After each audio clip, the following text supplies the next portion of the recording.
তো সব জায়গায় আল্লাহ এবং রসুল একসাথে রেখেছেন। আল্লাহ আপনার সিনা কেন কেঁপে উঠলো না যখন আপনি ডিসএগ্রি করতে পারেন?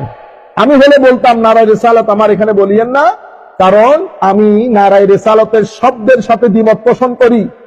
এটা হলে আমি আপনাকে বেয়াদব বলতাম না, কিন্তু আপনি লাখ জনতার সামনে, তরুণ প্রজন্মের সামনে আপনাদের নেতা মন্ত্রীর চোখে পড়ে না এগুলা? চোখের মধ্যে আপনারা মারা দিয়েছেন। এই ব্যক্তি কথা বলতে বলতে সীমালঙ্ঘন করতে করতে সীমারও সীমালঙ্ঘন হয়ে গেছে। শানে রিসালাতে একটা ব্যক্তির সীমা কেঁপে উঠে নাই, কোন নেতা মন্ত্রীর সীমা কেঁপে উঠে নাই। আমার সাথে কারো দেখা হয় নাই, কোনো কিছু হয় নাই, কিন্তু আমি বলছি জ্বালাটা আপনার সীমায় লাগলো না কেন? আমি যদি এখন আবুল আলা মওদুদীর শানে কিছু বলি, আপনি পুরো বাংলাদেশ থেকে আমাকে ব্লক করে দেবেন। আমি চাই, আমি এটাকে নাজায়েজ মনে করছি না, কারণ আপনার নেতা। তো আপনার নেতার জন্য যে মহব্বত অন্তরে ধারণ করেন, সেটা আমার নবীর জন্য ছিল না?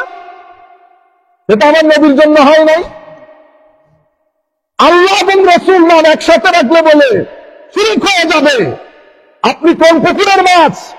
বাংলাদেশের লাখো কোটি উলামায়ে কেরাম যাদের জুতা বহন করা পর্যন্ত আমাদের তৌফিকে নাই, এত বড় বড় উলামায়ে রাব্বানী, তারা এটাকে শিরক বলে নাই। 20-30 বছরে নির্দিষ্ট একটা দেশ থেকে কোটি কোটি টাকা নিয়েছেন, সেই টাকাগুলো দিয়ে ফাইন্যান্সিয়াল ইনস্টিটিউশন বানিয়েছি, তরুণ প্রজন্মকে চাকরি দিয়েছি, চাকরি দিয়ে দিয়ে আমাদের আইডিওলজির প্রমোটার বানিয়েছি। আপনি বলছেন আমরা দ্বীনের কাজ করছি, কেউ দ্বীনের কাজ করছেন না। প্রত্যেকে যার যার আইডিওলজি প্রমোট করছেন, প্রত্যেকে যার যার আইডিওলজি প্রমোট করছেন। আমি আপনাকে অন্তর থেকে বলছি, সম্মানের সাথে চিন্তা করে দেখবেন, আমিও মারা যাব, আপনিও মারা যাবেন। আমার রাসূলের সামনে যদি দাঁড় করিয়ে দেয়, আপনি এটা বলবেন আমার নবীর সামনে যদি আপনার ভিডিও ক্যাসেট শোনাই, ইয়া রাসূলুল্লাহ, লাখো মানুষের মজমার মধ্যে সেই কথা বলেছে, আপনি বলেন, সুন্দর করে বলেন। আদব নাই, লেখাপড়া করেন নাই, মাহফিলের মধ্যে লাখো জনতার সামনে এই আন্দাজে যারা কথা বলে, আমরা এদেরকে, আমি আর বললাম না শব্দগুলো, সেই কারণে ব্যবহারে, কথাবার্তায়, পরিবার, শিক্ষা সবকিছু তুলে ধরবেন জাতির কাছে। ভদ্রলোক গালি দিলেও সম্মান থাকে। সম্মানিত উপস্থিতি, আজকে আমরা আমাদের যে দার্স সেটা থেকে একটু সরে গিয়ে যেটা শুরু করছে এটা একটু কন্টিনিউ করব। আমাদের ভিতরে এই যে এত বিভক্তি, এটা কেন? এবং আমি আপনাদেরকে আমার নবী সাল্লাল্লাহু আলাইহি ওয়াসাল্লামের সময়কাল থেকে মুসলমানদের মধ্যে যে অনৈক্য, ফিরকা বলে না, অমুক ফিরকা সমুক ফিরকার দল, আমি একটা ব্রিফ হিস্ট্রি বলবো আপনাদেরকে ইন 10 মিনিটস, এবং আমি অনুরোধ করবো আপনারা যেন মুখস্থ করে ফেলেন, এটা সবাইকে যেন বলতে পারেন। তো সেই সাথে আমরা দেখাবো ধর্মের মধ্যে রাজনীতি না রাজনীতির মধ্যে ধর্ম। আমার ধর্মের মধ্যে রাজনীতি আছে, আমার নবী করেছেন, সাহাবায়ে কেরাম করেছেন, আমার ধর্মের ভিতরে রাজনীতি আছে। কিন্তু আমাদের সমস্যা হয়ে গেছে, আমরা রাজনীতি করতে গিয়ে ধর্মকে ব্যবহার করি। অনেকটা আপনারা যারা পড়ালেখা করেন, যারা পলিটিক্যাল সায়েন্স পড়েছেন, ম্যাকিয়াভেলি অনেকেই পড়েছেন, জানার কথা, ঠিক আছে? ম্যাকিয়াভেলি অর্থাৎ মানে রাজনৈতিক আপনার ইয়াটা পাওয়ার জন্য, সাপোর্টটা পাওয়ার জন্য ধর্মটাকে ব্যবহার করা। এবং আনফরচুনেটলি হিস্টোরিক্যালি আমরা এই কাজটাই করেছি অনেকেই, কিন্তু আমাদের সবার ভিতরে যে এই জিনিসটা আছে সেরকম না। বর্তমানে যারা এক্সিস্টিং ইসলামিক পলিটিক্স করেন, আমি তাদের নিয়ত নিয়ে আমার কোনো সন্দেহ নাই, আমাদের পক্ষে এগুলো সম্ভব না। এই ধরনের কথাবার্তা, কাউকে ছোট করা, খাটো করা, আন্ডারস্ট্যান্ড না, এগুলা না। আমরা বেটা কথাগুলো একাডেমিকলি বলি, আপনারা আমাদেরকে কথাগুলো একাডেমিকলি বলবেন, তাইলে আমরাও কিছু শিখতে পারলাম। আমরা গরিব থেকে যদি আপনারা কিছু শিখতে নাও পারেন, কিন্তু আমরা তো আপনাদের কাছ থেকে শিখতে পারবো। সুতরাং আমি অনুরোধ করব বিষয়গুলো পরিপূর্ণরূপে খেয়াল করবেন। আর আমরা, এটা আল্লাহ পাকের মেহেরবানি, আমরা হুটহাট করে ডান থেকে বাম থেকে গুগল থেকে এগুলা না বেটা, আমরা এখন যে কথাগুলা বলতেছি পড়ে শুনে বলতেছি, ঠিক আছে? আপনারা তফহিমুল কোরআনটাকে স্টাডি করবেন ভালো করে। তফহিমুল কোরআনের সাথে সাথে আমাদের আরো যারা তাফসীরের কিতাব লেখা হয়েছে এগুলো স্টাডি করবেন। আপনারা আল জিহাদ ফি সাবিলিল্লাহ স্টাডি করবেন, এবং খিলাফত মুলুকিয়ত কিতাবগুলো স্টাডি করবেন, তানকিহাত স্টাডি করবেন, এভাবে আরো অসংখ্য কিতাব আছে, এগুলো আপনারা স্টাডি করার দরকার। কোন জায়গা থেকে মত পার্থক্যের সৃষ্টি হয়েছে, সেই মত পার্থক্য কেন সৃষ্টি হয়েছে। আমরা এখন শুধুমাত্র আপনাদেরকে যে শব্দ চয়ন কেন বলেছি যে সতর্ক হন। আপনারা জানেন আল্লাহ রাব্বুল আলামিন হযরত আদম আলাইহিস সালামকে যখন সৃষ্টি করেছেন, সৃষ্টির পরবর্তী পটভূমি কি হয়েছে আপনারা খুব ভালো করে জানেন। সিজদা করতে বলা হয়েছে, সিজদা করে নাই একজন, বাকি সবাই সিজদা করেছে, আপনারা তো এটা জানেন। তো শয়তান সিজদা করে নাই, সিজদা না করার কারণে আমার আল্লাহ বলেছেন তুমি এখান থেকে বের হয়ে যাও, রাজিম, অভিশপ্ত, কি বের হয়ে যায় এখান থেকে। আচ্ছা, শয়তান যখন বের হয়ে যাচ্ছে, আল্লাহ যখন তাকে বের হয়ে যেতে বলেছে, শয়তান কিন্তু আল্লাহর অস্তিত্বকে অস্বীকার করে নাই। সে তো আল্লাহকে ভালো করে চেনে, জানে আল্লাহ যে কাদের, সেটাও সে বিশ্বাস করে। আচ্ছা, শয়তানকে বের হয়ে যাওয়া বলতে কি কারণে বলেছে আল্লাহ বের হয়ে যেতে? সিজদা না করার কারণে। এখন এই যে সিজদা না করা, এটা আমার এক ভাইকে জিজ্ঞেস করলে উনি বলবেন আল্লাহর আদেশ অমান্য করেছে, ঠিক আছে।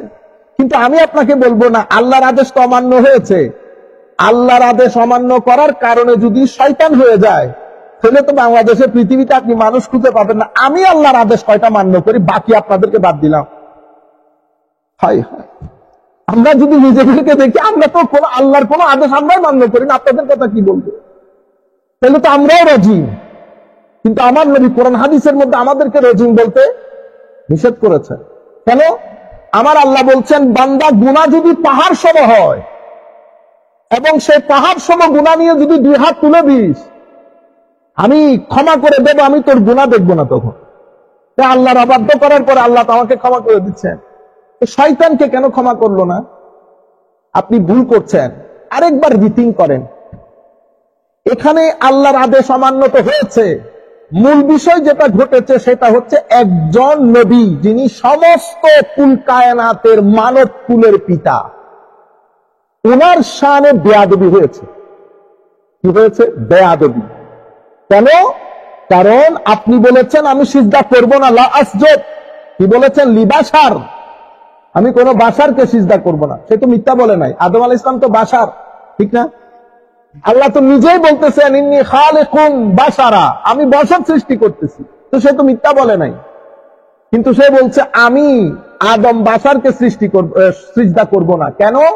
কারণ সে বুঝাতে চেয়েছে সৃষ্টিগতভাবে আদম তুলনামূলকভাবে শয়তানের চেয়ে তার দাম, স্ট্যাটাস কম। কারণ আমি আগুনের তৈরি, আগুন ঊর্ধ্বমুখী, সে মাটির তৈরি, সুতরাং আগুনের তৈরি আমি, মাটির তৈরি আদমকে সিজদা করতে পারবো না। আপনি খুব ভালো করে চিন্তা করেন, ফিলোসফিটা, ইমোশনটা বুঝার চেষ্টা করেন। সে আদম আলাইহিস সালামের শানে বেয়াদবি করেছে। আপনি চিন্তা করে দেখেন, এত বেয়াদবি, এত অবাধ্যচরণ। আমার নবীর জামানায় কাফের অভাব ছিল, অনেক কাফের। উহুদের প্রান্তরে, বদরের প্রান্তরে আমার নবীর সাথে যুদ্ধ করতে এসেছেন 1000, উহুদের প্রান্তরে 10,000, সবাই তো মুশরিক কাফের, ঠিক না? কিন্তু সবার শানে আয়াত নাজিল করেন নাই, তাব্বাত ইয়াদা আবি লাহাব বলেন নাই, বলেছেন? বলেন নাই। সবাইকে আমার নবী আমার আল্লাহ বলেন নাই উতুল্লিন বাদা জালিকা জানিন, এই অবাধ্য, এরপরে একে তো বেয়াদব, দ্বিতীয়ত হচ্ছে পিতাহীন। এই কথা আমার আল্লাহ কিন্তু সকল মুনাফিকের ক্ষেত্রে বলেন নাই। এদেরকে কেন বলেছে? একটা হচ্ছে অবাধ্যচরণ, কথা না শোনা, আর একটা হচ্ছে বেয়াদবি করা। আবু লাহাবের সমস্যা ছিল, সে আমার নবীর শানে বেয়াদবি করে ফেলেছে। এই কারণে আমার আল্লাহ তাব্বাতে, আমি শুধু আপনাদেরকে আদব আর বেয়াদবি জিনিসটা বুঝাইতে চাচ্ছি, এটা আপনারা বুঝার চেষ্টা করেন যারা দূর দূরান্ত থেকে দেখতেছেন। তাইলে শয়তানকে আমার আল্লাহ যখন বের করে দিলেন, কি কারণে দিলেন? আপনি আমার এই কথার সাথে দ্বিমত পোষণ করতে পারেন, কিন্তু আপনি দ্বিমত পোষণ করলে লজিক্যালি করতে হবে, ঠিক আছে? তা আমি আপনাদেরকে বলতেছি, অবাধ্যচরণ হয়েছে, কিন্তু মূল ঘটনা ঘটেছে বেয়াদবি। রজিম হওয়ার পেছনের মূল কারণ বেয়াদবি। কার শানে?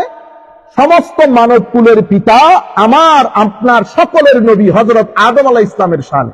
আপনি আদম আলাইহিস সালামকে ডিফেম করেছেন, তার শানকে সংকুচিত করেছেন, তাকে আন্ডার এস্টিমেট করেছেন। আচ্ছা, তো শয়তানকে যখন বের করে দিছে, সে আল্লাহর দরবারে ফরিয়াদ জানাচ্ছে। আচ্ছা, সে যদি আল্লাহকে না মানত, সে যদি আল্লাহকে ক্ষমতাবান না জানতো, সে কি আল্লাহকে বলতো যে আপনি আমাকে কিয়ামত পর্যন্ত বাঁচার একটা তৌফিক দেন? সে আকীদা তো তার পাক্কা যে আমার আল্লাহ সৃষ্টিকর্তা, আল্লাহ মালিকুল মুলক, খালেক, ফাআলুল লিমা ইউরিদ। সে বলছে আনজিরনি ইলা ইয়াউমি ইউবআসুন, কিয়ামত পর্যন্ত একটা সুযোগ দেন, আমি যেন বাঁচি। আমার আল্লাহ বলছেন ফা ইন্নাকা মিনাল মুনজারিন, দিলাম তোরে, তুমি কিয়ামত পর্যন্ত থাকবা, তোমাকে মহলত দেওয়া হলো, সুযোগ দেওয়া হলো। এখন সে আমার আল্লাহকে বলতেছেন কি দেখেন, ফাবিমা আগুয়াইতানি লাআকুদান্না লাহুম সিরাতাকাল মুস্তাকিম, যেহেতু আপনি আমাকে পথভ্রষ্ট করেছেন, বুঝতে পেরেছেন? তা আমরা কি করি, আহলুল হকরা কি করে, আমরা বলি না সবসময় আল্লাহ যা ভুল হয়েছে তা আমার কারণে হয়েছে, যা কিছু শুদ্ধ হয়েছে তা আপনার তৌফিকের কারণে হয়েছে। এটা আহলুল হক। এরা কি করে, এরা মন্দ জিনিসকে নিজের দিকে নিয়ে আসে, ভালোগুলাকে আল্লাহর দিকে নিসবত করে।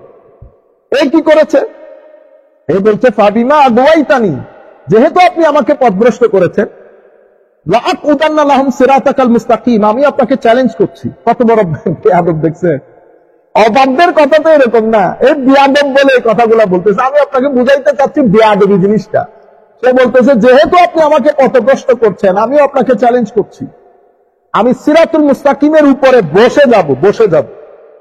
আচ্ছা, বসার পরে কি করব, তুম্মা লাআতিয়ান্নাহুম মিন বাইনি আইদিহিম ওয়া মিন খালফিহিম ওয়া আন আইমানিহিম ওয়া আন শামাইলিহিম ওয়া লা তাজিদু আকতারাহুম শাকিরিন। আমি আপনার বান্দাদেরকে, তাদেরকে, বনি আদমকে সামনে থেকে, পিছন থেকে, ডান থেকে, বাম থেকে আক্রমণ করব। ওয়া লা তাজিদু আকতারাহুম শাকিরিন, আপনি তাদের বেশিরভাগকে কৃতজ্ঞতা বোধ সম্পন্ন ব্যক্তিদের মধ্যে খুঁজে পাবেন না, তারা অকৃতজ্ঞ কাফেরে পরিণত হবে বেশিরভাগ লোক। এটা তার চ্যালেঞ্জ, শয়তানের চ্যালেঞ্জ। কোথায় বসে থাকবে, সিরাতুল মুস্তাকিমের উপরে বসে থাকবে। এখন আপনি আমি সারাদিন কি বলি, ইহদিনাস সিরাতাল মুস্তাকিম, আল্লাহ আমাকে সরল সোজা সঠিক পথ দেখাও। আমরা বলি আল্লাহ আমাকে সরল সোজা সঠিক পথে চলার তৌফিক দান করো। দুইটাই কথা, আপনি বলেন দেখাও, আমি বলতেছি আল্লাহ দেখাইলে হবে না, শুধু বড় কুতুম বসে আছে ওখানে। সুতরাং আপনি আমাকে তৌফিক দান করেন, আমি যেন কি করে ফেলি, এটা আমার ডেস্টিনেশনে পৌঁছে যায়। এই কারণে ইহদিনা, মাদ্রাসার যারা ছাত্র আপনারা বুঝার কথা, একটা হচ্ছে আরিনাল হক, ইহদিনা মানে আমাকে হকের রাস্তা দেখাও, আর একটা হচ্ছে ঈসাল ইলাল মতলুব, আমাকে আমার ডেস্টিনেশনের মধ্যে পৌঁছিয়ে দাও। তো আমরা আল্লাহর দরবারে ফরিয়াদ করি ইহদিনাস সিরাতাল মুস্তাকিম, আল্লাহ আমাদেরকে সিরাতুল মুস্তাকিমে পৌঁছিয়ে দেন। ঠিক আছে, এখন আমি নিজে যাব না, আর কিভাবে যাব, কমনলি এখন আমাদের সমস্যা কই, আপনিও সিরাতুল মুস্তাকিম চাচ্ছেন, আমিও সিরাতুল মুস্তাকিম চাচ্ছি, ও বলতেছে আমি বসা আছি, আমি কি কাজ করব? তুমি যখন সিরাতুল মুস্তাকিমে আসবে, আমি তোমাকে ডান থেকে, বাম থেকে, সামনে থেকে, পিছন থেকে আক্রমণ করব। এখন আমরা একবার দেখে নেই, হায় হায়, মুফাসসিরিনে কেরাম কি বলেন, ডানের আক্রমণ, বামের আক্রমণ, এটা কি আক্রমণ? কি বন্দুক নিয়ে যুদ্ধ করবে আপনার সাথে? না, তার কাজ কি? তার কাজ হচ্ছে ইউওয়াসউইসু ফি সুদুরিন নাস মিনাল জিন্নাতে, তার কাজ হচ্ছে এমনি করে একটু ওয়াসওয়াসা ঢেলে দেওয়া আপনার ভিতরে। আচ্ছা, মুফাসসিরিনে কেরাম এই আয়াতের তাফসীর করতে গিয়ে বলছেন, ক্বালা আলী ইবনে আবি তালহা ইবনে আব্বাস রাদিয়াল্লাহু তাআলা আনহুমা, হযরত আব্দুল্লাহ ইবনে আব্বাস থেকে হযরত আলী বিন আবি তালহা বর্ণনা করছেন, হযরত আব্দুল্লাহ ইবনে আব্বাস রাদিয়াল্লাহু তাআলা আনহু তাফসীর করছেন, সুম্মা লাআতিয়ান্নাহুম মিন বাইনি আইদিহিম, অতঃপর আমি তোমাদেরকে সম্মুখ ভাগ থেকে, তো সম্মুখ ভাগ থেকে শয়তান যখন আক্রমণ করবে, এটা কিসের উপর হবে? তো উশাক্কিকুহুম ফি আখিরাতিহিম ফাউখবিরুহুম আন্নাহু লা বা'সা ওয়ালা জান্নাতা ওয়ালা নার, আমার সম্মুখ ভাগের আক্রমণ তোমাদের আকীদার উপর হবে। কিসের উপর? আকীদার উপর। আমি চেষ্টা করব তোমাকে ঈমানের জায়গা থেকে এলহাদের জায়গায় পৌঁছিয়ে দেওয়ার জন্য। আমি বিভিন্ন যুক্তি দিয়ে, সায়েন্স, টেকনোলজি, বিভিন্ন জিনিস ইউজ করে, ডিভাইস, ওয়াসওয়াসার মাধ্যমে তোমাকে কনভিন্স করব এই কথাতে যে আখিরাত বলে কোনো কিছু, জান্নাত জাহান্নাম কোনো কিছু নাই। আর যদি এটা করতে না পারি, মিনিমাম তোমাকে আখিরাতের ব্যাপারে কনফিউজ করে দেব, আখিরাতের ব্যাপারে কনফিউজ করে দেব। তুমি বিশ্বাস করবা পুনরুত্থান বলতে কোনো কিছু নাই, কিয়ামত বলতে কোনো কিছু নাই, না জান্নাত না জাহান্নাম। তাইলে সম্মুখ ভাগের আক্রমণটা কিসের উপর হয়েছে? আকীদার উপর। কিসের উপর? কেন? কারণ সে জানে আমলের মধ্যে খারাপই থাকলেও কাউকে আপনি জাহান্নামী বলতে পারবেন না, কিন্তু আকীদার মধ্যে যদি ব্যক্তি বরাবরই দারুদার হয় তাইলে আপনি আর জায়গায় থাকবেন না। সেই কারণে সে প্রথম আক্রমণ করেছে আখিরাতের উপর, মানে আকীদার উপর। এরপরের আক্রমণ কি? এরপরের আক্রমণ হচ্ছে ওয়ামিন খালফিহিম, পিছন থেকে। তো পিছনের আক্রমণ কিসের উপর হবে? তো উরাগিবুহুম ফি দুনিয়াহুম ফাযায়্যানাহা লাহুম ওয়া দাআহুম ইলাইহা। পিছনের আক্রমণ, আমি দুনিয়াকে এমন দারুণ করে তার সামনে উপস্থাপন করব, সুন্দর চকচকা ম্যাটেরিয়াল। আমি তাকে পরিপূর্ণ জাগতিক হিসেবে গড়ে তুলব। আমি তার ভিতরে ওয়াসওয়াসা এমন ভাবে দেব সে পরিপূর্ণ জাগতিক হয়ে যাবে। তার ভিতরে ইমোশন, স্পিরিচুয়ালিটি, এশক, আদব, মহব্বত কোনো কিছু থাকবে না। কিসের মাধ্যমে? ওয়াসওয়াসা। আমি Facebook, YouTube, Google, school, college, বন্ধু বান্ধব এগুলা ব্যবহার করে আমি, কারণ ওয়াসওয়াসা তো শয়তান দেবে বলতে ওর রিপ্রেজেন্টেটিভ দুই জায়গার, মিনাল জিন্নাতে ওয়ান নাস, জিন্নাত থেকেও আছে, নাস থেকেও আছে। সে বিভিন্ন টুল ইউজ করে কখন যে আপনাকে কোন কাজে লাগিয়ে দিয়েছে আপনি বুঝবেন না। এটা শয়তানের ধারাবাহিক যুদ্ধ আমার সাথে। তাইলে সে সম্মুখভাগের আক্রমণ আকীদার উপর, পিছনের দিকের আক্রমণ সেটা আকীদার উপর না, সেটা আপনার স্পিরিচুয়াল ড্যামেজ করবে। সে স্পিরিচুয়াল ড্যামেজ করবে, আমলের উপর এখনো করে নাই। কারণ স্পিরিচুয়ালি ড্যামেজ হয়ে গেলে আমল পচে যায়, আমল পচে যায়। এরপরে কি? ওয়ান আইমানিহিম, ডান দিকের আক্রমণ কিসের উপর হবে? হায় হায়, উসাব্বিহু আলাইহিম আমরা দীনাহুম আমরা দীনিহিম মিন কিবালি হাসানাতিহিম। আমি দুনিয়ার দ্বীনের বিষয়গুলো, আমি দ্বীনের বিষয়গুলো, দ্বীনের যেই কথাবার্তাগুলো আছে সেগুলোর বিষয়ে তার ভিতরে কনফিউশন তৈরি করে ফেলবে। নামাজ পড়লেও কি না পড়লেও কি, নামাজের মধ্যে কি হয়, উঠা বসা, আচ্ছা এটা পরে এক সময় করবো না। একটা হচ্ছে শক, একটা হচ্ছে শুবহা। শক মানে সন্দেহ তৈরি হয়ে গেছে, সন্দেহ তৈরি হয়ে গেছে। সন্দেহ তৈরি হয়ে গেলে তো ইমানের দরজা থেকে খারিজ হয়ে যাবেন।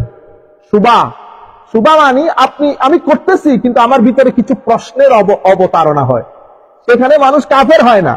সেজন্য একজন আলেমের দরকার হয় যিনি প্রশ্নের উত্তরগুলা দিয়ে আপনার ভিতরের কনফিউশন দূরীভূত করবে। সে কি করে? সন্দেহ তৈরি করে নাই, শুবা তৈরি করেছে, আপনাকে কনফিউজ করে দিচ্ছে, যাবো কি যাব না, করবো কি করবো না। দূর মিলাদুন নবী অনেকে বেদাত বলে, দফা করো। ঠিক আছে, আপনাকে কনফিউজ করে দিয়েছে। কায়নাত যে করতেছে এটা নিয়ে আর আপনি কনভিন্স হয়ে গেছেন, কিন্তু আপনার চোখ অন্ধ হয়ে গেছে। আপনি নিজেকে নিজে প্রশ্ন করেন নাই যে যদি এরকমই হয় তো আল্লামা ফুলতলি সাহেব তো বড় আলেম, তো ওনার বুঝে আসে নাই? মুফতি মুহাদ্দিস হাবিবুর রহমান সাহেব বুঝে আসেন নাই? পৃথিবীর এত বড় বড় আলেম কারো বুঝে আসে নাই, শুধু আপনার বুঝে আসছে। দেখছেন এত বড় বড় আলেমরা, এত মানুষ, পৃথিবীর এত বড় বড় বিশ্ববিদ্যালয়ের ঘটনাগুলা ঘটতেছে। আমি যে রবিউল আউয়াল শরীফের কথা বলছি, কিন্তু আপনি কনভিন্স হতে পারতেছেন না। কেন? কারণ কেউ একজন আপনার ভিতরে শুবা ঢুকাইছে, মিনাল জিন্নাতে ওয়ান নাস। মূল কাজটা কে? ওই শয়তানের চ্যালেঞ্জ। আচ্ছা, এরপরে কি বলেছে? ওয়ান শিমালিহিম। তো শিমালিহিম বলে মানে আমি বাম দিক থেকে আক্রমণ করব। তো বাম দিকের আক্রমণ কি? তো আমি গুনাহগুলাকে, দুনিয়াকে, অশ্লীলতাকে তার জীবনের স্বর্ণালঙ্কার বানিয়ে দেব। ঠিক আছে, সে অশ্লীলতা থেকে বের হইতে পারবে না। চমকের উপর চমক, অ্যাট্রাকশনটা আমি এমন ভাবে ডিজাইন করবে তার সামনে, সে ওখান থেকে বের হয়ে আসতে পারবে না। তাইলে শয়তানের এই আক্রমণ, শয়তান নিজে বলতেছে আমি তাকে সামনে, পেছনে, ডানে, বামে, আমার মাল্টি ডাইমেনশনাল আক্রমণ। সে আপনি আপনার বেশিরভাগ বান্দাকে সিরাতুল মুস্তাকিমের উপর দেখবেন না, এটা শয়তান বলতেছে। ঠিক আছে, সামনের আক্রমণটা আকীদার উপর, সামনের আক্রমণ আকীদার উপর। তো আকীদা কেমন? আপনি দেখেন, সে তো শয়তান, নলেজে, বিদ্যায়, বুদ্ধিতে সে, আপনি বুঝতেছেন না, আপনার রগে রগে হাঁটে, সে ওয়াসওয়াসা দেয়, সে বুঝে আপনাকে কোন জায়গা থেকে কি করলে সে সাকসেসফুল হবে। এখন এখানে তো শুধুমাত্র মুফাসসিরিনে কেরাম আখিরাতের ব্যাপারে আপনাকে কনফিউজ করে বলতেছেন, কিন্তু মনে রাখবেন আমাদের ঈমানের মধ্যে আমরা যখন কালমা পড়ি লা ইলাহা ইল্লাল্লাহ মুহাম্মাদুর রাসূলুল্লাহ সাল্লাল্লাহু আলাইহি ওয়াসাল্লাম, আমার আল্লাহ কোরআনে পাকের মধ্যে যখন আমার নবীকে তুলে ধরেছেন, আমার নবীকে যখন তুলে ধরেছেন, প্রত্যেক জায়গায় আমার নবীকে আল্লাহ আল্লাহর সাথেই রেখেছেন। আমার নবীকে আল্লাহ আল্লাহর সাথেই রেখেছেন। কোন জায়গা থেকে আমার নবীকে আল্লাহ বাদ দেন নাই।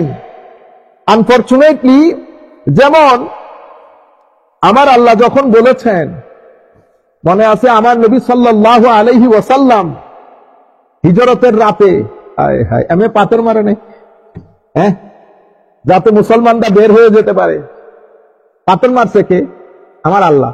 কিন্তু আমার আল্লাহ কোরআন শরীফ, আমার নবী কিন্তু কোরআন শরীফের মধ্যে আমার আল্লাহ কি বলছে? আমার রামাইতা ইজ রামাইতা লাকিন্নাল্লাহ রামা। আপনি যখন এমনি মারছেন তখন আপনি মারেন না, আমি মারছি।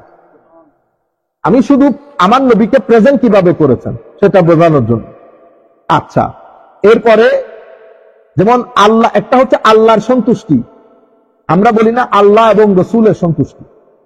আপনি এখন তরুণ প্রজন্মের মাইন্ডসেটকে এমন ভাবে গড়ে তোলা হচ্ছে, রসুলের সন্তুষ্টি বললেই, আমি তো অনেক বড় বড় আলেমকে ভয় পেয়ে যেতে দেখছি, মানে রসুলের সন্তুষ্টি বললে আবার কিনা কি হয়ে যায়। অনেকের মনে প্রশ্ন, রসুলের সন্তুষ্টি এটা তো, কারণ আপনি রেসালতকে খাটো করতে করতে আর খাটো করার জায়গা নাই, আপনি চিন্তাও করতে পারেন না রেসালতকে আল্লাহ কোন জায়গায় রেখেছেন। সেই জন্য আমি বলছি আমরা কোরআনে পাকের দিকে আসি। আল্লাহ কি বললেন দেখেন, আল্লাহু ওয়া রাসূলুহু, আল্লাহ এবং তার রসুল, আহাক, বেশি হকদার, আইয়ুরদুহু, যেন তাকে সন্তুষ্ট করা হয়। আল্লাহ এবং রসুল, ইনকানু মুমিনিন, যদি আপনি মুমিন হন, তাহলে মুমিনের জন্য সবচেয়ে ইম্পর্টেন্ট হচ্ছে কাকে সন্তুষ্ট করা? আল্লাহ এবং রসুলকে। আল্লাহ নিজে বলতেছেন আল্লাহু ওয়া রাসূলুহু আহাক আইয়ুরদুহু। পুর মধ্যে মাদ্রাসার ছেলেরা বুঝবে, জমির তো ওয়াহেদের, জমির এক বচন, মানে সর্বনাম এক বচন। আল্লাহু ওয়া রাসূলুহু জাত দুইটা, মানে নাউন দুইটা। তো নাউন দুইটা হলে এখানে দরকার ছিল কি আহাকু আইয়ুরদুহুমা, আইয়ুরদুহুমা, প্রনাউনও দুইটা হবে, তাইলে দ্বিবচনে ম্যাচ করবে। তাহলে আমরা বলতে পারতাম কি আল্লাহ এবং রসুল বেশি হকদার যেন তাদের দুইজনকে সন্তুষ্ট করা হয়। কিন্তু আমার আল্লাহ বলতে বলছেন যেন তাকে সন্তুষ্ট করা হয়। তো কাকে সন্তুষ্ট করবেন? রসুলকে। রসুলের সন্তুষ্টি হচ্ছে আল্লাহর সন্তুষ্টি। এখন ইনকানু মুমিনিন, আমার আল্লাহ আবার এমন ধারণ করে উপস্থাপন কর, যদি মুমিন হও। এখন ডিসিশন আমার হাতে, আমি মুমিন কিনা। কিন্তু পরিস্থিতি এমন করে ফেলা হয়েছে, আপনি বুঝতে পারতেছেন না। আপনি বলতেছেন হুজুর এত রেগে গেলেন কেন? ইন্না লিল্লাহ। আপনি মাহফিলের মধ্যে কি বললেন? আপনি মাহফিলের মধ্যে বলতেছেন খবরদার নারায়ে রিসালাত বলবেন না, এটা একটা ফালতু স্লোগান, তাকবীর শুধু আল্লাহ। এখন বুঝছেন, আপনি যখন রাজনীতি সিটগুলোর কথা বলবেন, তো সেই কারণে আমি আপনাকে ম্যাকিয়াভেলির কথা শোনাচ্ছি। আমি আরেকটু আপনাকে দেখাবো, একটু সময় নিব। আজকে আবার দুই জায়গা থেকে আসছে, এই জন্য একটু সময় হবে। আচ্ছা, আমার নবী কাউকে কোনো কিছু দেওয়া, নবী দেন। আমার আল্লাহ বলতেছেন ওয়ালাউ আন্নাহুম রাদু, যদি তারা সন্তুষ্ট থাকত, মা আতাহুমুল্লাহু ওয়া রাসূলুহু, যা আল্লাহ আল্লাহ রাসূল তাদেরকে দান করেছেন, দিয়েছেন কিন্তু রাসূলুল্লাহ, দিয়েছেন কে? রাসূলুল্লাহ। কিন্তু আমার আল্লাহ বলতেছেন তারা যদি আল্লাহর রাসূল এবং আল্লাহ যা কিছু দিয়েছেন এটার উপর যদি তারা সন্তুষ্ট থাকতো, দিয়েছেন তো রাসূলুল্লাহ, আল্লাহ তো দেন নাই, আল্লাহ দিলে তো আপনি নবী হয়ে যাবেন। কিন্তু আমার আল্লাহ বলতেছেন কি ওয়ালাউ আন্নাহুম রাদু, মানে আমার আল্লাহর দেওয়া, আমার নবীর দেওয়া, দুই দেওয়ার উপর যদি আপনি কি হন? সন্তুষ্ট হন। আচ্ছা, এরপরে ফদল, ফদল মানে মেহেরবানি করা, দয়া করা। তো আমার আল্লাহ কি বলতেছেন? ওয়াকালু হাসবুনাল্লাহ সাইয়ুতিনাল্লাহু মিন ফাদলিহি ওয়া রাসূলিহি, মিন ফাদলিহি ওয়া রাসূলুহু ইন্না ইলাল্লাহি রাগিবুন। ওয়াকালু, তারা বলেছে হাসবুনাল্লাহ, আমাদের ভরসা আল্লাহর উপর।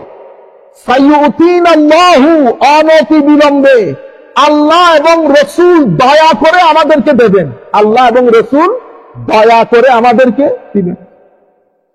ইন্না লিল্লাহি ওয়া ইন্না ইলাইহি। তো এখন আল্লাহ রসুল দয়া করে দিচ্ছেন, আল্লাহ আল্লাহ রসুলের সন্তুষ্টি, নবী দেওয়া মানে আল্লাহ দেওয়া। আচ্ছা, এরপরে ওয়ামা নাকামু ইল্লা আন আগনাহুমুল্লাহু ওয়া রাসূলুহু মিন ফাদলিহি, আল্লাহ এবং রসুল নিজ দয়ায় যখন আপনাদেরকে দিয়ে পয়সা আলা বানাই দিবেন, তার দয়া আল্লাহ এবং আল্লাহ রসুল নিজের দয়ায়। আপনারা আমরা শানের রিসালাতকে একেবারে মানে আন্ডার এস্টিমেট করে দিলাম। আচ্ছা, এরপরে আনআমাল্লাহু আলাইহি ওয়া আনআমতা আলাইহি, আল্লাহ তাদের উপর নিয়ামত দান করেছেন, ওয়া আনআমতা আলাইহি, এবং আপনিও দান করেছেন ইয়া রাসূলুল্লাহ। তা আল্লাহর নিয়ামত এবং রাসূলের নিয়ামত, আল্লাহর নিয়ামত এবং রাসূলের নিয়ামত, এভাবে আপনি আগে আগে যাচ্ছেন। আমি তো সংক্ষিপ্ত করতেছি কারণ আমাকে আরেকটু সময় নিতে হবে। ইয়া আইয়ুহাল্লাযীনা আমানু লা তুকদ্দিমু বাইনা ইয়াদাইল্লাহি ওয়া রাসূলিহি। মানুষ, আপনি সাহাবায়ে কেরাম আমার নবীর আগে একটা কাজ করে ফেলেছেন। আমার আল্লাহ বলতে কি বলছেন, হে মুমিন, লা তুকদ্দিমু বাইনা ইয়াদাইল্লাহি ওয়া রাসূলিহি, আল্লাহ এবং আল্লাহ রাসূলের আগে আগে হাঁটিও না। তা আল্লাহর আগে কেউ হাঁটতে গেছে? আল্লাহর আগে আপনি হাঁটতে পারবেন? আল্লাহর কোন শেপ আছে? আমার নবীর আগে তো সব জায়গায় আল্লাহ এবং রাসূল একসাথে রেখেছেন। আল্লাহ, আপনার সিনা কেন কেঁপে উঠলো না যখন আপনি ডিসএগ্রি করতে পারেন? আমি হলে বলতাম নারায়ে রিসালাত আমার এখানে বলিয়েন না, কারণ আমি নারায়ে রিসালাতের শব্দের সাথে দ্বিমত পোষণ করি। এটা হলে আমি আপনাকে বেয়াদব বলতাম না, কিন্তু আপনি লাখ জনতার সামনে, তরুণ প্রজন্মের সামনে, আপনাদের নেতা মন্ত্রীর চোখে পড়ে না এগুলা? চোখের মধ্যে আপনারা মালা দিয়েছেন। এই ব্যক্তি কথা বলতে বলতে সীমালঙ্ঘন করতে করতে সীমারও সীমালঙ্ঘন হয়ে গেছে। শানের রিসালাতে একটা ব্যক্তির সীমা কেঁপে উঠে নাই, কোন নেতা মন্ত্রীর সীমা কেঁপে উঠে নাই। আমার সাথে কারো দেখা হয় নাই, কোনো কিছু হয় নাই, কিন্তু আমি বলছি জ্বালাটা আপনার সীমায় লাগলো না কেন? আমি যদি এখন আবুল আলা মওদুদীর শানে কিছু বলি, আপনি পুরো বাংলাদেশ থেকে আমাকে ব্লক করে দেবেন। আমি চাই, আমি এটাকে নাজায়েজ মনে করছি না, কারণ আপনার নেতা। তো আপনার নেতার জন্য যে মহব্বত অন্তরে ধারণ করেন, সেটা আমার নবীর জন্য ছিল না? এটা আমার নবীর জন্য হয় নাই? আল্লাহ এবং রাসূল নাম একসাথে রাখলে বলে শিরক হয়ে যাবে। আপনি কোন পুকুরের মাছ? বাংলাদেশের লাখো কোটি উলামায়ে কেরাম, যাদের জুতা বহন করা পর্যন্ত আমাদের তৌফিকে নাই, এত বড় বড় উলামায়ে রাব্বানী, তারা এটাকে শিরক বলে নাই। 20-30 বছরে নির্দিষ্ট একটা দেশ থেকে কোটি কোটি টাকা নিয়েছেন, সেই টাকাগুলো দিয়ে ফাইন্যান্সিয়াল ইনস্টিটিউশন বানিয়েছি, তরুণ প্রজন্মকে চাকরি দিয়েছি, চাকরি দিয়ে দিয়ে আমাদের আইডিওলজির প্রমোটার বানিয়েছি। আপনি বলছেন আমরা দ্বীনের কাজ করছি, কেউ দ্বীনের কাজ করছেন না। প্রত্যেকে যার যার আইডিওলজি প্রমোট করছেন, প্রত্যেকে যার যার আইডিওলজি প্রমোট করছেন। আমি আপনাকে অন্তর থেকে বলছি, সম্মানের সাথে চিন্তা করে দেখবেন, আমিও মারা যাব, আপনিও মারা যাবেন। আমার রাসূলের সামনে যদি দাঁড় করিয়ে দেয়, আপনি এটা বলবেন আমার নবীর সামনে যদি আপনার ভিডিও ক্যাসেট শোনাই, ইয়া রাসূলুল্লাহ, লাখো মানুষের মজমার মধ্যে সেই কথা বলেছে, আপনি বলেন, সুন্দর করে বলেন। আদব নাই, লেখাপড়া করেন নাই, মাহফিলের মধ্যে লাখো জনতার সামনে এই আন্দাজে যারা কথা বলে, আমরা এদেরকে, আমি আর বললাম না শব্দগুলো, সেই কারণে ব্যবহারে, কথাবার্তায়, পরিবার, শিক্ষা সবকিছু তুলে ধরবেন জাতির কাছে। ভদ্রলোক গালি দিলেও সম্মান থাকে, ভদ্রলোক গালি দিলেও সম্মান থাকে। আল্লাহ রাব্বুল আলামিন আমাদের সবাইকে হেদায়েত দান করুন। আমি আপনাদেরকে যে কথাটা বলতে চাচ্ছিলাম, আমার আল্লাহ আমার নবীকে এভাবে প্রেজেন্ট করেছেন। শুধু এটা না, যেভাবে আমি আপনাদেরকে বলেছি, কোরআনে পাকের মধ্যে গত জুমার মধ্যে 2-3 জুমা আগে আলোচনা করেছে, এই যে আতিউল্লাহ আতিউর রাসূল, আল্লাহর আনুগত্য, রাসূলের আনুগত্য। আপনি কোন জায়গায় আল্লাহ শুধু নিজের আনুগত্য জিকির করেন, কিন্তু অসংখ্য জায়গায় শুধু রাসূলের আনুগত্যের কথা বলেছেন। শুধু এটা না, আমার আল্লাহ প্রত্যেক নবীর সাথে বিয়াদবি হয়েছে, নবীরা নিজেরা উত্তর দিয়েছে, কিন্তু আমার নবীর ক্ষেত্রে আল্লাহ সেরকম করেন নাই। প্রত্যেক উত্তর আমার নবীর উত্তর আমার আল্লাহ নিজে দিয়েছেন। প্রত্যেক নবীকে নাম ধরে ধরে ডেকেছেন। আমার আল্লাহ সকলের স্রষ্টা, নাম ধরে ডাকলে কার কি, কিন্তু আমার নবীকে নাম ধরে রাখেন নাই। ঠিক আপনি বুঝতে পারেন না কেন ডাকলেন না? মহব্বতের কারণে তো। আপনারা বুঝতে পেরেছেন? আমার নবীর মহব্বত, ইয়া আইয়ুহাল মুযাম্মিল, ইয়া আইয়ুহাল মুদ্দাসসির, ইয়াসিন, কাফা, ইয়া আইন সাদ, আইন সিন কফ নুন। কত সুন্দর করে করে দেখেছেন আমার আল্লাহ। আপনি অত সুন্দর না পারেন, মোটামুটি সম্মান তো বজায় রাখবেন। যদি আপনারা যেভাবে প্রেজেন্ট করতেছেন, বাস যা মুখ দিয়ে আসতেছে বলতেছি, যা মুখ দিয়ে আসতেছে, শেষ পর্যন্ত একজন বলতে বলতে তো এতটুকু চলে গেছে, কামলা দিছে বল। এই ইমামুল মুরসালিন নবী, এই কায়নাতের নবীর নবী, আমার আল্লাহ বলছে, আমার নবী বলছেন, কিয়ামতের ময়দানে যখন সমস্ত ফেরেশতারা, সমস্ত সাহাবায়ে কেরাম বিভিন্ন নবীর শান বর্ণনা করছেন, আদম শফিউল্লাহ, মুসা কালিমুল্লাহ, ঈসা রূহুল্লাহ, ইব্রাহিম খলিলুল্লাহ, করেন নাই হাদিস? আমার নবী কি বলেছেন? আমি তোমাদের কথাগুলো শুনেছি, কিন্তু আমি কে? আমি হাবিবুল্লাহ ওয়ালা ফখর, আমি আল্লাহর হাবিব। এটা নিয়ে আমার কোনো, আল্লাহ বস্টিং, এটা নিয়ে আমি অহংকার করি না। শুধু তাই না, কিয়ামতের ময়দানে সবাই চুপচাপ থাকবে। আল্লাহর কোর্টে সেদিন প্রথম বক্তব্য রাখবো on behalf of the whole humanity আমি। আল্লাহ সমস্ত কারামাত, সম্মান, সবকিছুর চাবিকাঠি আমার হাতে দিয়ে দেবেন। হ্যাঁ, লেওয়ায়ে হামদ আমার হাতে থাকবে, আমাকে মাকামে মাহমুদ দান করবে। আমি আমার উম্মতের গরিব গুড়া বানিয়ে প্রথম জান্নাতে ঢুকবো। আমি জান্নাতের কড়া নাড়বো, জান্নাতের ভিতর থেকে রব্বে যুল জালাল আমার জান্নাতের দরজা খুলে দেবেন। আমার নবীকে আমার আল্লাহ কোন জায়গায় রেখেছেন, আপনারা নবীকে নামাইতে নামাইতে আর কোন জায়গায় নামাবেন? এরপরে যদি বলেন ইসলামী বিপ্লব, থুতু ছিটায়, থুতু ছিটায়। সমস্যা কোন জায়গা থেকে হয়েছে? আমি এই অংশটুকু এখানে শেষ করতেছি। সংক্ষিপ্ত ভাবে আমি আপনাদেরকে হিস্ট্রিটা বলি, কোন জায়গায় ধর্মে রাজনীতি না রাজনীতিতে ধর্ম। এখন আপনি যদি বলেন আপনারা বুঝবেন না, আপনারা এগুলার মধ্যে নেন, আমরা সবকিছু বুঝি, সবকিছু বুঝে আমরা আমাদের মতো গুলো করে বছরের পর বছর কথাগুলো বলে বলে আসতেছি, আমরা আমাদের মতো করে করতেছি। এক একজনের এক এক স্টাইল থাকে। আমার নবী সাল্লাল্লাহু আলাইহি ওয়াসাল্লামের সময়কাল, আমার নবীর তাবলীগ চলছে, কেউ তো সাহস করে বিরোধিতা করতে পারছে না। তখন আমার নবী তখন স্বাভাবিক স্টেজের মধ্যে বসা, শক্তিমত্তার দিক থেকে হযরত আলী আমার নবীর কোর্টে, ফারুক আজম আমার নবীর কোর্টে, আমির হামজা আমার নবীর কোর্টে। আমার নবী কাকে গনে? বুঝতে পেরেছেন? টেবিল উল্টে গেছে, টেবিল উল্টে গেছে। এখন মুনাফিকরা চেষ্টা করতেছে কোনো না কোনো ভাবে এই বিপ্লব, এটাকে নস্যাৎ কিভাবে করে দেওয়া যায়, এটা চেষ্টা শুরু হয়েছে। মুনাফিকরা চেষ্টা করতেছে। ইসলামী হিস্ট্রির মধ্যে আপনারা জানবেন, ইসলামী হিস্ট্রির মধ্যে প্রথম ইসলামী আমার নবীর এই পুরো সিস্টেমকে বিদ্যাঙ্গুলি যে ব্যক্তি প্রদর্শন করেন, তার নাম যুলখুয়াইসারা আত-তামিমি। এই কোন কাফের না, সে মুনাফিক না, সে আমার নবীর পক্ষের লোক। আমার নবীর কাছে কিছু স্বর্ণ পাঠিয়েছেন হযরত আলী। এক হাদিসের মধ্যে হযরত আলী, অন্য হাদিসের রিওয়ায়াতের মধ্যে হযরত মুআজ বিন জবরের নাম এসেছে। আমার নবী স্বর্ণগুলো আমার নবীর 4 জন সাহাবী, গরিব গুরাবা সাহাবীর মধ্যে বন্টন করে দিয়েছেন। সেই চাচ্ছিল তার এলাকার কিছু লোকজনকে দেখ, তাকেও দেখ। এটা তার ভালো লাগে নাই। সে দাঁড়িয়ে আমার নবীকে বলতেছেন, ইদিন ইয়া মুহাম্মদ সাল্লাল্লাহু।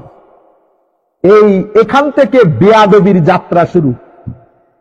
ফার্স্ট টাইম, প্রথম আমার নবীকে আমার নবীর পক্ষের একজন লোক ইয়া মুহাম্মদ বলে সম্বোধন করল। এটার সাথে তো সাহাবায়ে, এই কালচারের সাথে সাহাবায়ে কেরাম পরিচিত না।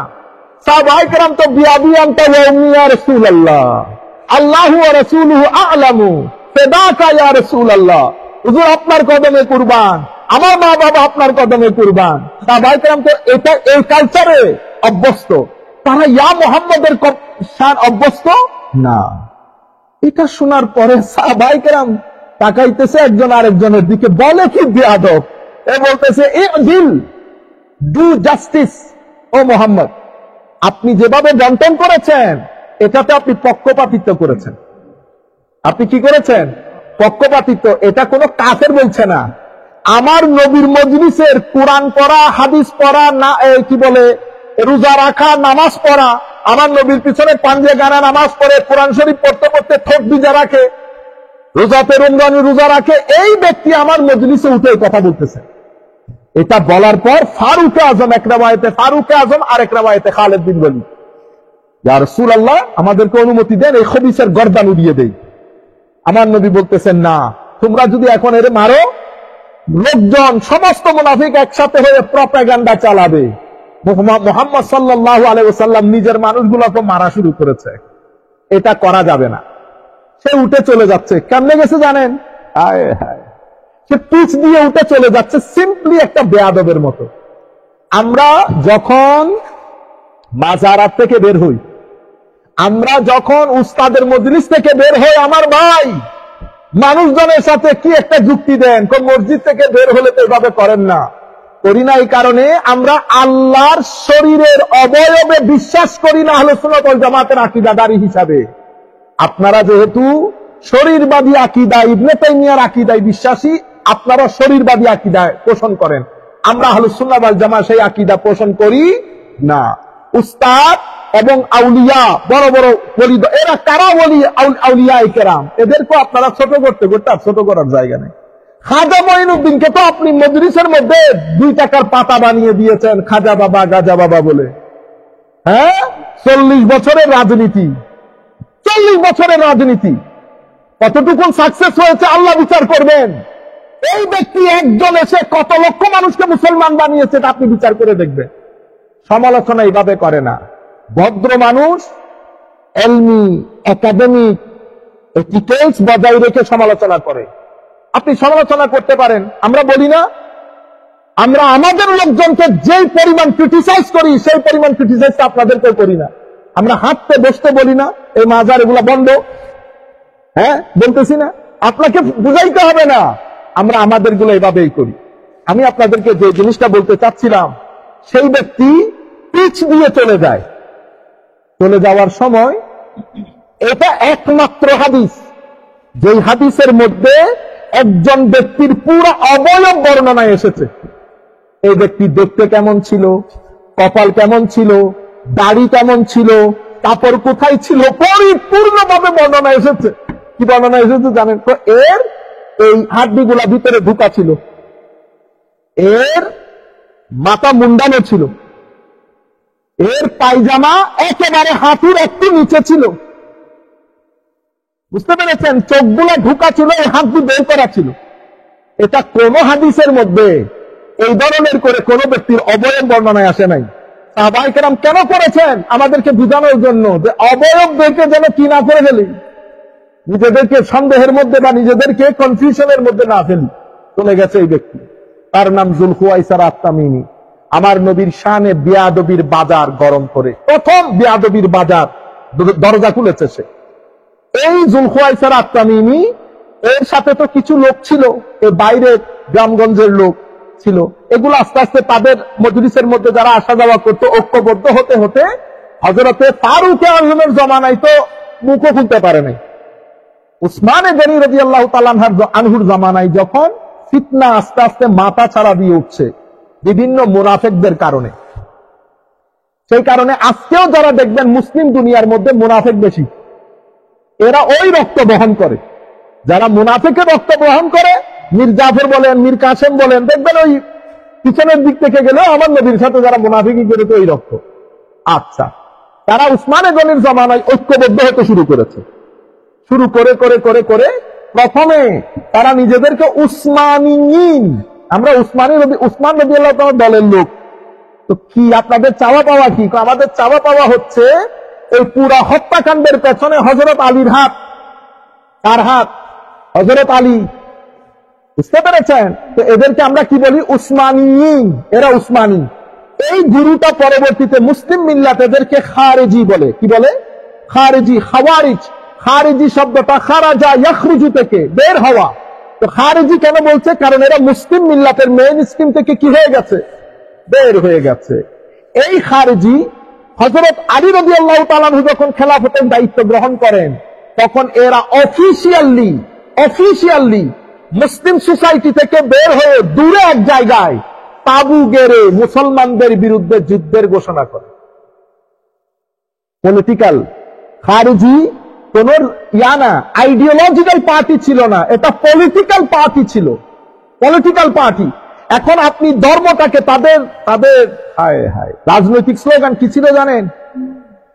আল্লাহ বাদে কারো বিচার মানি না, আল্লাহ বাদে কারো বিচার মানি না, এটা ছিল তাদের রাজনৈতিক স্লোগান। লা হুকমা ইল্লা লিল্লাহ, আল্লাহ বাদে কারো হুকুম মানি না। এই শব্দটা, এই জন্য আমি কি বললাম আপনাদেরকে শুরুতে, রাজনীতিতে ধর্ম না ধর্মে রাজনীতি। আপনি আমার ধর্মের মধ্যে রাজনীতি আছে, কিন্তু আপনি এখানে লা হুকমা ইল্লা লিল্লাহ বলে আপনার রাজনীতির মধ্যে ধর্মটাকে ব্যবহার করছেন। আপনার একটা নির্দিষ্ট এইমের অবজেক্টিভ আছে, সেই এইমের অবজেক্টিভের মধ্যে হযরত আলী নাই, সাহাবায়ে কেরাম নাই, মেইন স্ট্রিম নাই, বের করে দেন সবাইকে, মার মার কাট কাট।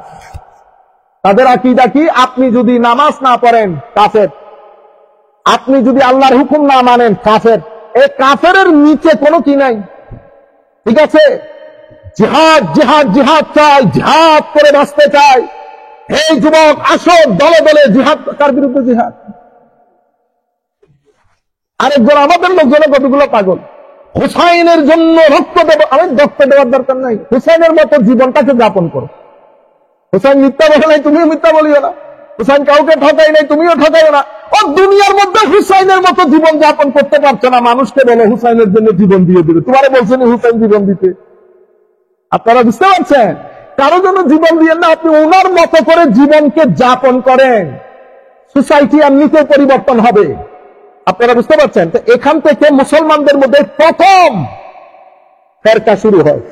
আমি এটা বোঝানোর জন্য আপনাদেরকে, প্রথম ফেরকা কারা? খারেজি। এটা কি ধরনের ফেরকা? এটা পলিটিক্যাল ফেরকা, পলিটিক্যাল সেক্ট। তো প্রথম মুসলমানদের সেক্টেরিয়ান প্রবলেমস এক্সপিরিয়েন্স করছে মুসলমানরা, কিন্তু হযরত আলী এদেরকে কাফের বলেন নাই। এটা আমাদের সকলের জন্য এখানে কি রয়েছে? নসিহত রয়েছে। জিজ্ঞেস করেছে, হুজুর এদেরকে আমরা কি বলবো? এরা আমার ভাই, আখুনা, আমাদের ভাই।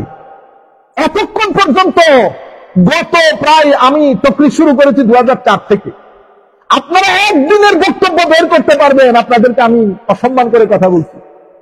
আপনি আমার নবীর শানে বেয়াদবি করবেন, আপনি বেয়াদব।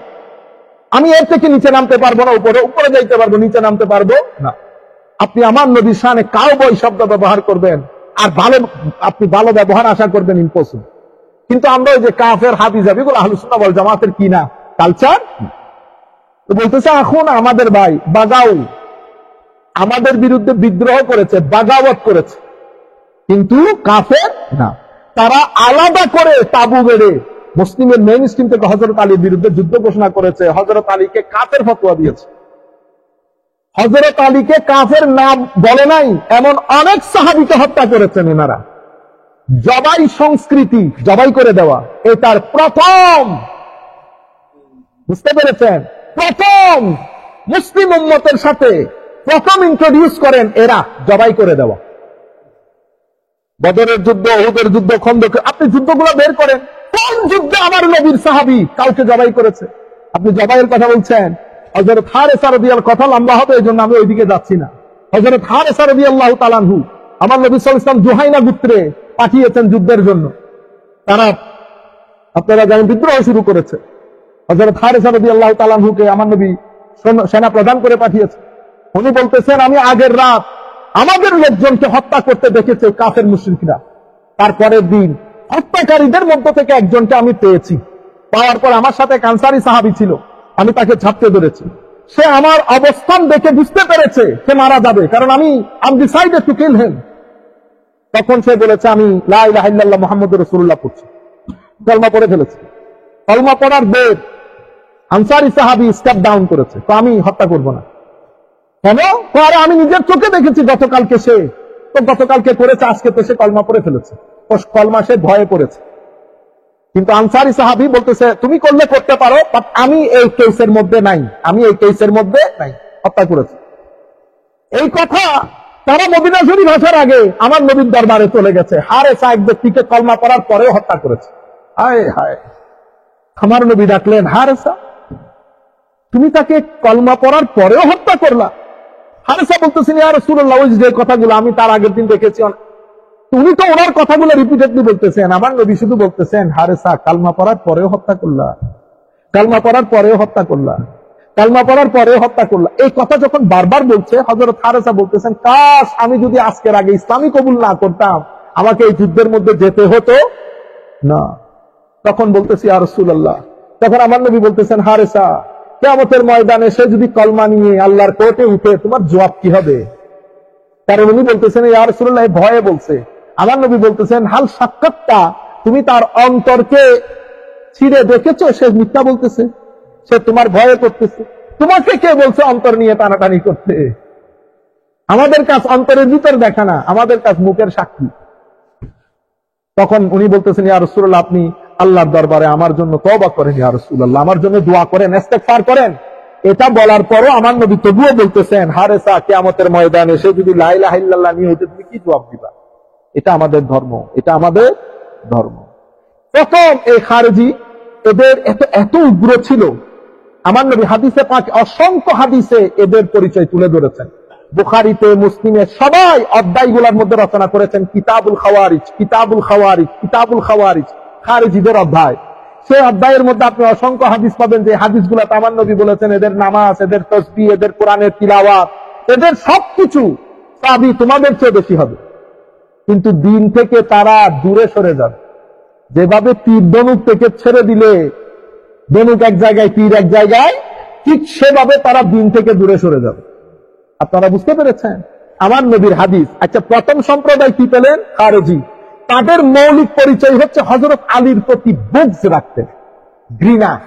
কিন্তু আমার নবী তো পূর্বে বলে দিয়েছেন, আলী, কোন মুমিন তোমাকে ঘৃণা করবে না, কোন মুনাফিক তোমাকে ভালোবাসবে না। পেয়ে গেছেন? এদের রিয়াকশন স্বরূপ হযরত আলীর পক্ষে একটা গ্রুপ দাঁড়িয়ে যায়, তাদেরকে আমরা শিয়া বলি। কি বলি? শিয়া। একটাও কোনো আইডিওলজিক্যাল না, পলিটিক্যাল গ্রুপ। কি গ্রুপ? Political entity. তো শিয়া পরবর্তীতে, শিয়ারা যখন, শিয়া মানি পক্ষের লোক, সাপোর্টার, তো শিয়াদের সাথে পরবর্তীতে মুনাফিকের এলিমেন্ট লেগেছে, কাফেরের এলিমেন্ট লেগেছে। তারা নিজেদের আকীদা, নিজেদের আলাদা ফিক, নিজেদের করতে করতে তারা আলাদা একটা দল পাকায় ফেলছে 200-300 বছরের মধ্যে। ঠিক খারেজিরও সেম, তারা নিজেদের ফিক, নিজেদের সবকিছু আলাদা আকীদা করে করে তারা একটা দাঁড়িয়ে গেছে। এই বুগজ, এই জিনিসগুলা যেতে যেতে কারবালা পর্যন্ত গেছে। কারবালার নৃশংস হত্যাকাণ্ড সংঘটিত হয়েছে। কারবালার পরবর্তীতে মুসলমানদের মধ্যে এই খারেজি এবং শিয়া, এটা একজন আরেক, প্রত্যেকেই নিজের পছন্দ মতো হাদিস গড়ত, কারণ নিজেকে শক্তিশালী করার জন্য। এখান থেকে আরেকটা ফিতনা শুরু হয়েছে, হাদিস, জাল হাদিস বানানোর ফিতনা। সব আপনারা বুঝতে পারতেছেন, 3য় শতাব্দী থেকে এগুলো শুরু হয়ে গেছে। এরপরে 400 থেকে 450-500 হিজরির মধ্যে উম্মতে মুসলিমার মধ্যে এই এন্টিটি, খারেজি এন্টিটি থেকে আরেকটা দলের উদ্ভব হয়। ওনারা নিজেদেরকে নাম দিয়েছেন সালাফি। কি নাম দিয়েছেন? সালাফি। খারেজিদের আকীদা মানে আল্লাহ শরীর আছে, আল্লাহর হাত। আমি বললাম না, প্রথমে পলিটিক্যাল ছিল, পরবর্তীতে নিজেদেরকে সমাজের মধ্যে প্রতিষ্ঠিত করার জন্য আপনি সাপোর্টার গুলো কি করতে হবে? মানুষকে তবলিগ করতে হবে না? তো তবলিগ করতে হলে আপনার সবকিছু লাগবে। তো আপনার একটা সংবিধান লাগবে, আপনার কিছু আকীদা লাগবে, আপনার নিয়ম কানুন লাগবে, কারণ আপনি একটা দল। তো এই দল করতে করতে সবকিছু হয়ে গেছে তাদের ভিতরে, তারা করে নিয়েছে 100-200-300 বছরের মধ্যে। তাদের একটা আকীদা হচ্ছে আল্লাহর হাত আছে, পা আছে, আমরা যেভাবে উঠি আল্লাহ উঠেন, আল্লাহ বসেন। আপনারা বুঝতে পেরেছেন? শরীরবাদী আকীদা। এভাবে অনেক ধরনের আকীদা, আমরা ওখানে না যাই। আচ্ছা, শিয়াদের এর রিয়াকশন হচ্ছে শিয়া। এখন উম্মতে মুসলিমার মধ্যে এই সালাফি, তখন সালাফি আবার এই খারেজিয়তের মধ্যে, মানে উগ্রতা। বুঝতে পেরেছেন? এর মাঝখানে আবার ইমাম আশআরী রহমতুল্লাহ আলাইহি, ইমাম মাতুরিদি রহমতুল্লাহ আলাইহি দাঁড়িয়ে যান 300 থেকে 400 হিজরির মাঝখানে। ওনারা যখন এই ফিতনাগুলা দেখেন, অর্থাৎ তার মধ্যে আরেকটা ফিতনা ওঠে মুতাজিলা।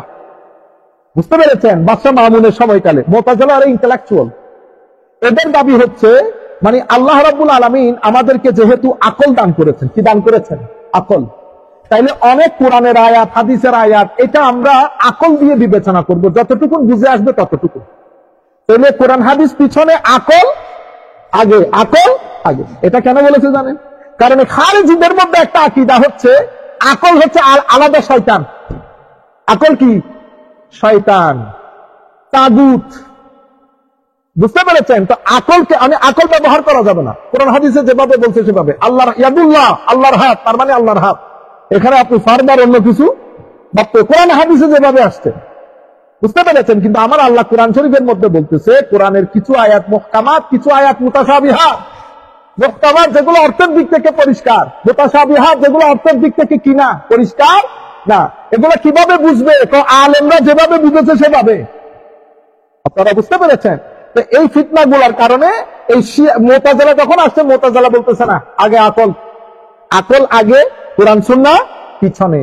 একেবারে মসবাউট যখন হয়ে গেছে মুসলিম উম্মার মধ্যে, মেইন স্ট্রিম মুসলমানের মধ্যে, এগুলো হচ্ছে ফিরকা 2-4 জন, তখন মেইন স্ট্রিম মুসলমানের পক্ষ থেকে প্রথম ইমামে আজম আবু হানিফা রাদিয়াল্লাহু তাআলা আনহু দাঁড়ান। উনি আল ফিকহুল আকবর কিতাব লেখেন আহলুস সুন্নাহ, মানে মেইন স্ট্রিম মুসলমানদের আকীদার উপর, যে আকীদাকে পরবর্তীতে আহলুস সুন্নাহ ওয়াল জামাত বলা হয়।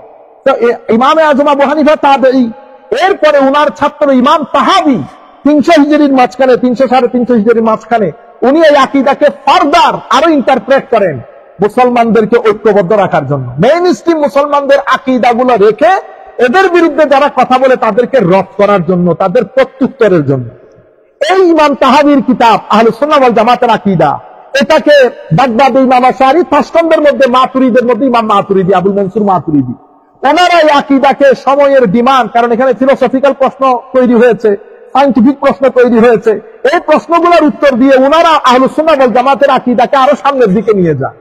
এটার উপরে ধারাবাহিকভাবে পেতে পেতে আজকে আপনারা যে পুরা পৃথিবীতে আহলুস সুন্নাহ ওয়াল জামাত, ওইটার কারণ ওগুলা ফেরকা রয়ে গেছে, এরা মেইন স্ট্রিম মুসলমান রয়ে গেছে।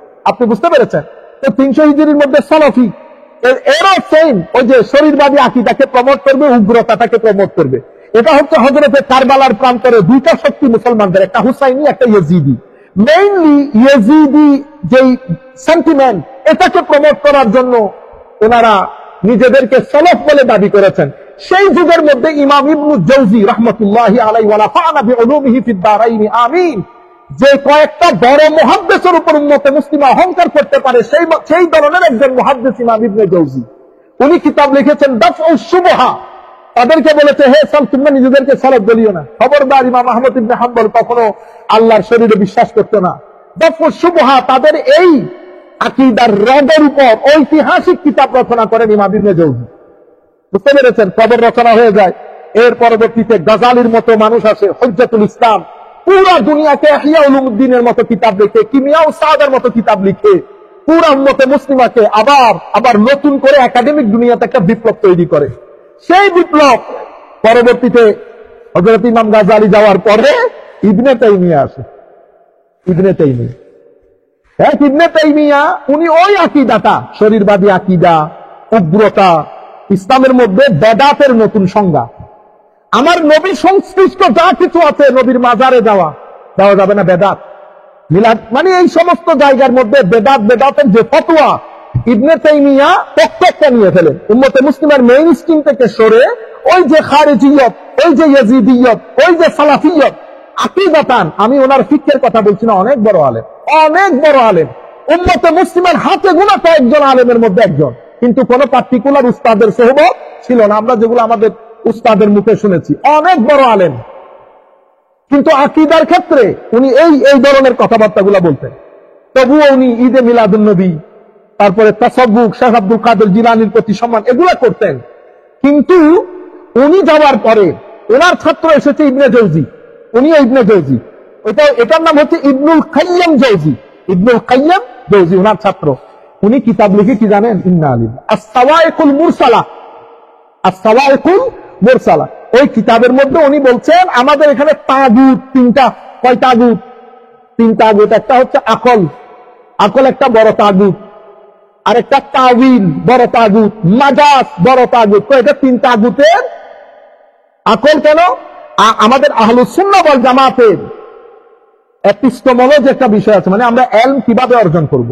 আমাদের এখানে ইলম অর্জনের ওসিলা 3টা, আকল, হাওয়াস পঞ্চেন্দ্রিয়, আর হচ্ছে খবরে সাদেক, মানে হচ্ছে কোন সত্য সংবাদ।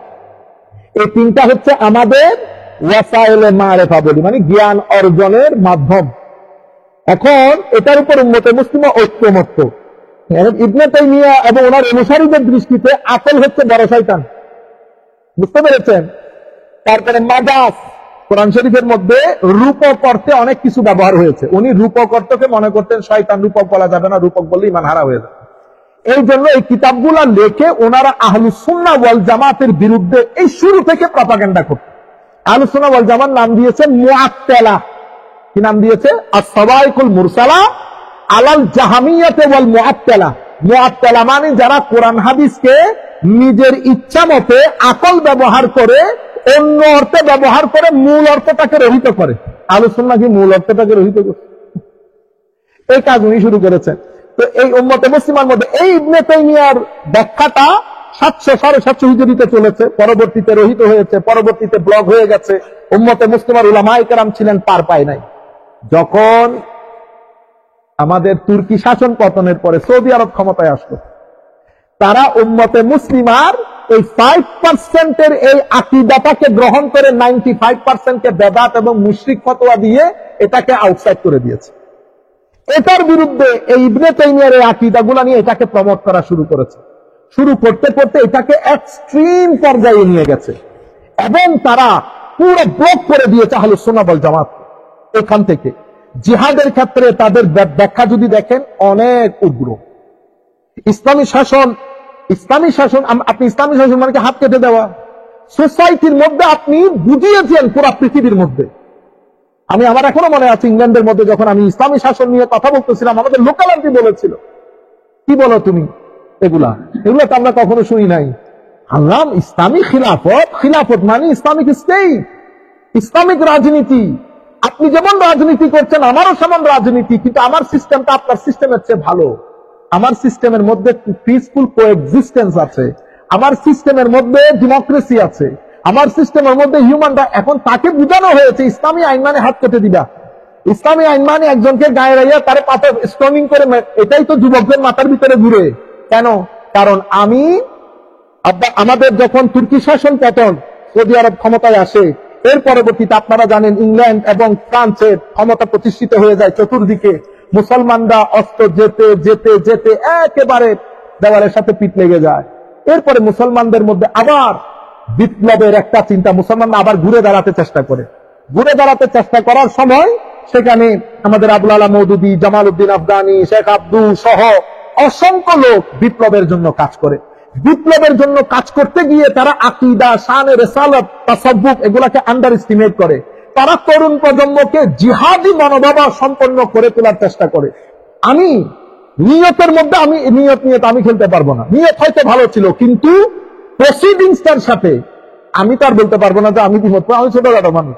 আমি আপনাদেরকে যেটা বলতেছি, উম্মতে মুসলিমার বেশিরভাগ লোক এই প্রসিডিং এর সাথে দ্বিমত পোষণ করে, এই প্রসিডিং এর সাথে দ্বিমত পোষণ করে। এবং এই হুকুমতটাকে তাদের আলটিমেট টার্গেট হচ্ছে আগে সরকার, যে কোনো মূল্যে আগে সরকার, মেরে কেটে হাঙ্গামা করে আগে সরকার।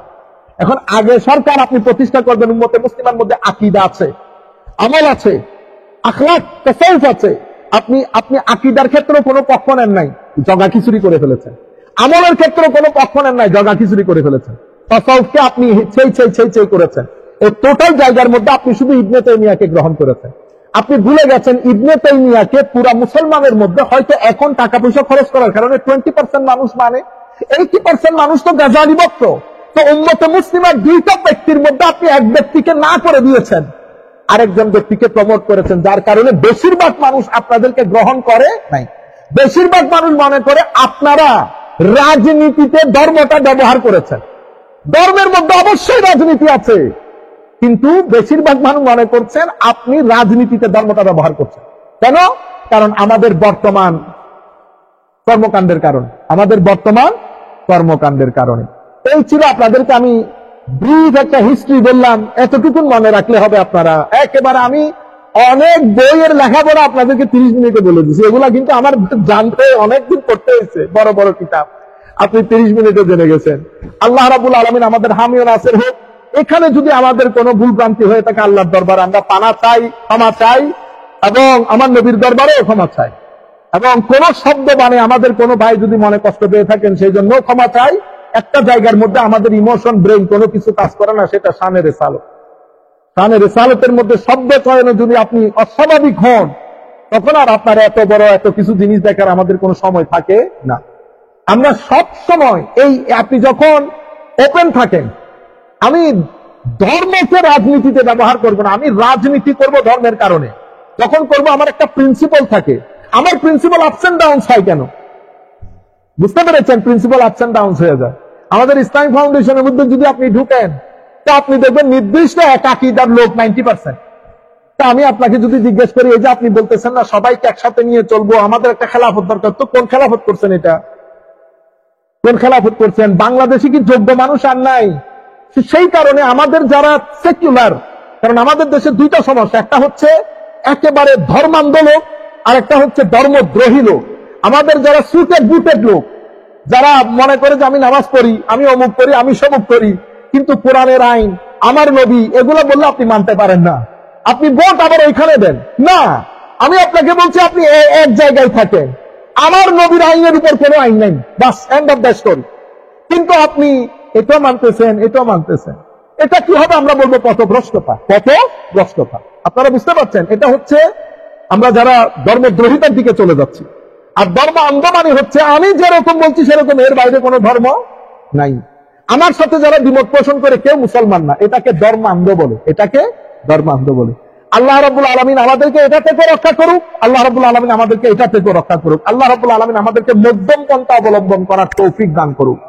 সত্যিকার অর্থে যদি আমরা কোরআন, আমার নবীর সুন্নত, আমার নবীর দেওয়া বিধান, একটা প্রিন্সিপাল নিয়ে আমরা ক্ষমতায় যেতে হবে, কোনো কথা নাই।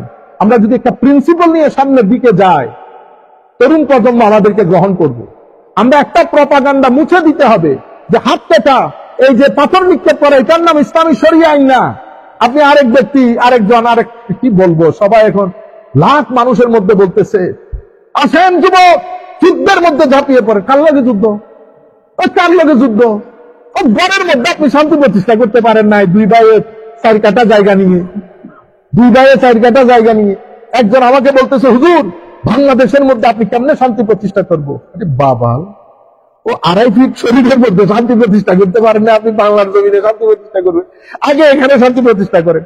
3.5 ফিট 4 ফিট জায়গার মধ্যে ডিপ্রেশন আছে, অমুক আছে, সমুক আছে, বাইরে ঠেলাঠেলি আছে, এগুলো আপনি করতে পারতেছেন না, আপনি বাংলার বুকে বলে শান্তি প্রতিষ্ঠা করবে। আল্লাহ আমাদের হামি ও নাসির হোক। মা আলাইহিল বালাগুল মুবিন। আজকে আমাদের শামীম ভাইয়ের নানি শাশুড়ি ইন্তেকাল করেছেন।